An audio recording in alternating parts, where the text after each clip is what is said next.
The wife of the vice president being received by the Kano State Governor Abdullahi Ganduje and heads of relevant security agencies as the state continues to work towards reducing drug abuse.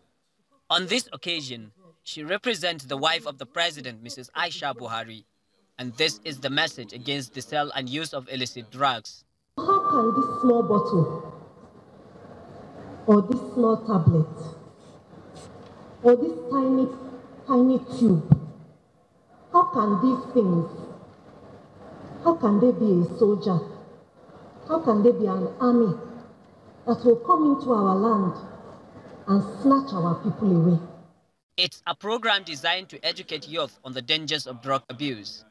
One of the agencies in charge of regulating the sale of drugs says a more proactive approach is required to reorient users on the negative effects.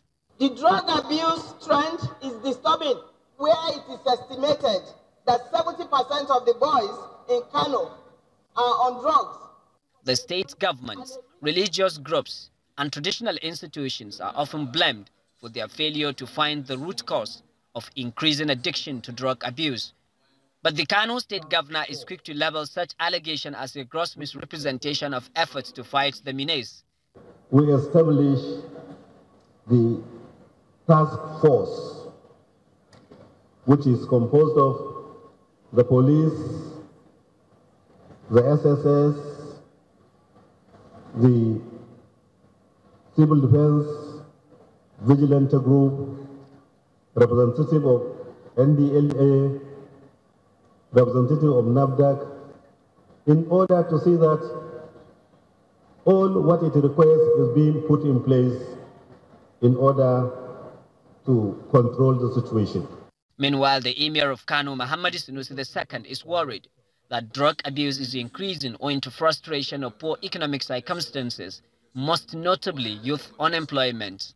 You cannot be having drug addicts represent us and lead us because it is a problem. And the moment we do that, young people with aspirations, either to become senior civil servants or to have political office or to have traditional rulership, will know that for you to get to your ambition, you must avoid this problem. As the campaign for youth against drug abuse is unveiled in Kano State, the burden of passing the message across to those who need to hear it most is passed to community, political and traditional leaders who are considered to be the closest to the grassroots. Idris Jibrin, Channels Television News.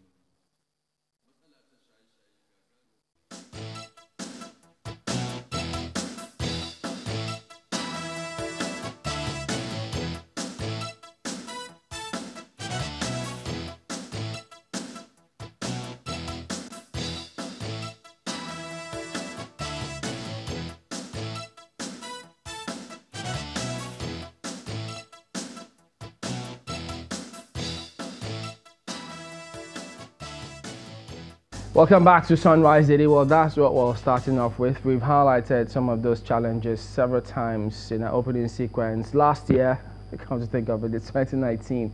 Well, yes, indeed. So we'll start off with that today. And we're starting with our guest. He's in Abuja, General Buba Marwa, who is the Chairman, Presidential Advisory Committee on the Elimination of Drug Abuse. Good morning and good to see you, sir. Good morning and Happy New Year, Chamberlain. Thank you. Well, given the enormity of the task ahead, yes, the President has put in place this two-tier panel on the elimination of drug abuse. How much of this do you think that your panel can solve? The objective of the panel is to make recommendations to the President on how to eliminate drug abuse in the country. We are on it, and by the grace of God, in another 100 to 120 days, thereabouts, we should be done with the assignment. We will come up out of the box. We have to face this problem with new strategies, and I'm sure and confident that we will deal with it appropriately.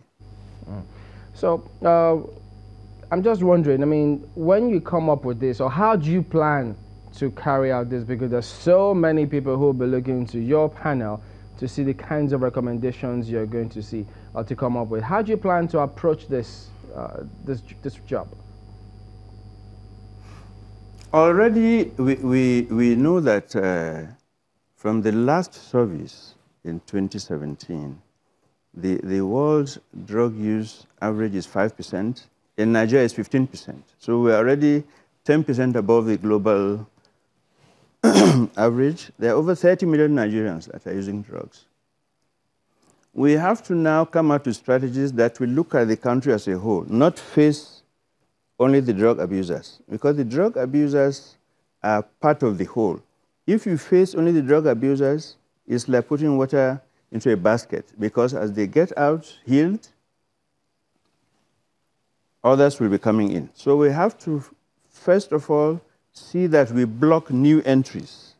And then, of course, we deal with those who have just started to use drugs and are not yet addicts, and of course, the addicts. So it will have to be a comprehensive package, and we have to look at the two sides. Meaning, you cannot use drugs without the drugs. That means we have to face the supply side. Already there are institutions that are addressing that. The NAFDAC on the illicit drug side, NDLEA on the illicit drug side, the Ministry of Health doing both, because they also deal with narcotics like morphine and so on for medicinal purposes. Then the enforcement agencies. So there are institutions already in place as far as the supply side is concerned. It's up to the committee to examine their roles and responsibilities, determine why is it that with all these institutions still